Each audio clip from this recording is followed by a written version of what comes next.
Hey, welcome back to Mobility Project. Special guest, Yami Tikkanen, the Finnish ninja. One of the things we're talking about today is that Yami and I are both manual therapists. We spend a lot of time cranking on people, and believe it or not, that's not unlike anyone who uses their hands for a living. Man, you shovel, you swing a hammer, you do anything, even this typing. One of the things that happens is that any repetitive motion or any strong motion, you end up creating stiffness to support those patterns.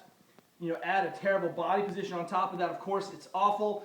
Yami and I are pretty good about working in good positions, but at the same time, man, my hands get kind of blown out and stuck down.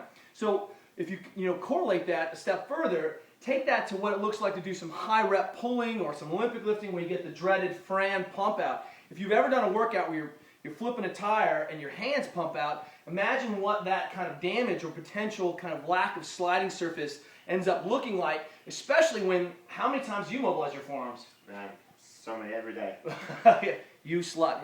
That's not true. He flosses every day too.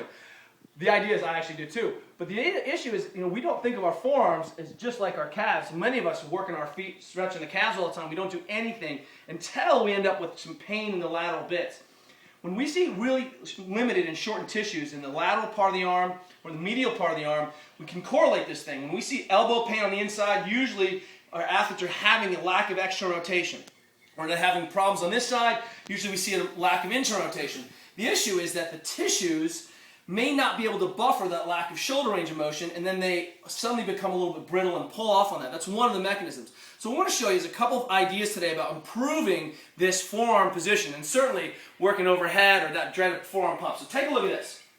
Okay, so you've got the one ball and two ball variation. Let's go with the one ball first. So you can choose either the extensor mass or the flexor mass, whatever feels tight on you, you can identify that. So for me, it's always this area that gets gunky.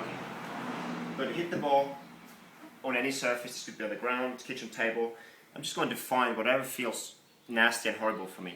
Take my other hand, pin that down, do that tack and stretch, and now I can either go the whole wrist and just do movement, or I can isolate and get those fingers going, and now I get that sliding surface movement between my tendons, and not only within that one kind of fascial sheet that I could work with this motion. And what's great is that impossible to try to guess and reconstitute what's going on with all the musculature of the arm. I'm tacking this. Well, he doesn't have to think that. This dumbs it down. He finds a tacky spot, and then just by taking that arm in range of motion, we're going to naturally capture all of those tissue biases, all those tissue tendencies. So that's the one ball That's the variation. one ball, two ball for the busy businessman. The version is to put one ball underneath either way, and then one ball on the other side. Now I can tack and stretch both sides at the same time with these movements, okay? So it's a little bit more hardcore, but if you need to save time... Do they let you smuggle pythons across the border from Finland? Is that what that is? Swans.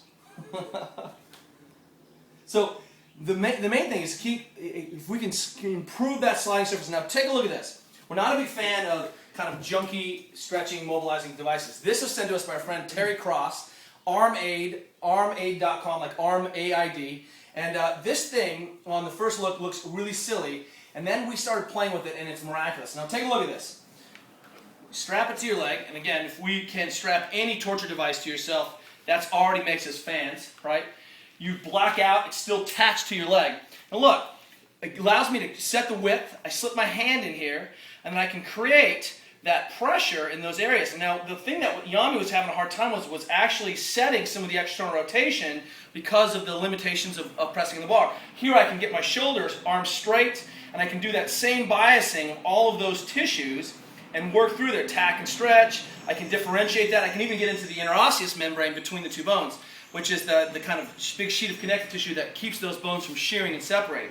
And man, that's really evil. You can flip it around the other way, stick a forearm mass, you can go all the way up and hit those tiny corners when we know we need to be restoring that motion and opening up. And so hitting that external rotation into those corners, really looking at that whole fascial connection, that tensegrity model. But because Yami is an osteopath, he's always about adding distraction whenever, let me go through first, hand through first, to add distraction to that tissue, especially high up. Now, there's a force that goes through that, and that feels very different. Sorry, trash can. And so by adding this distraction force through here, and then doing that same kind of motion of that external rotation, of that rotation, that makes this by a factor of 7 worse, I think. Don't you think? And and if you black out, you just wake up and you're still in there. So check out the arm aid if you're a worker or you're living by your hands. This thing is super dope. And the difference in just a few minutes. Can you see a difference in my range of motion? Yes, I think so. One of the things that we're always talking about is things that look like structural pieces, that my forearm is broken, I've had damage to this wrist many times. There's always slack to be had. Exactly, and the more damage you have, the less excuses you have, because you need all the range that you can possibly get to take benefit of that structure. More range, more better. Good job on the haikus. We'll see you guys tomorrow.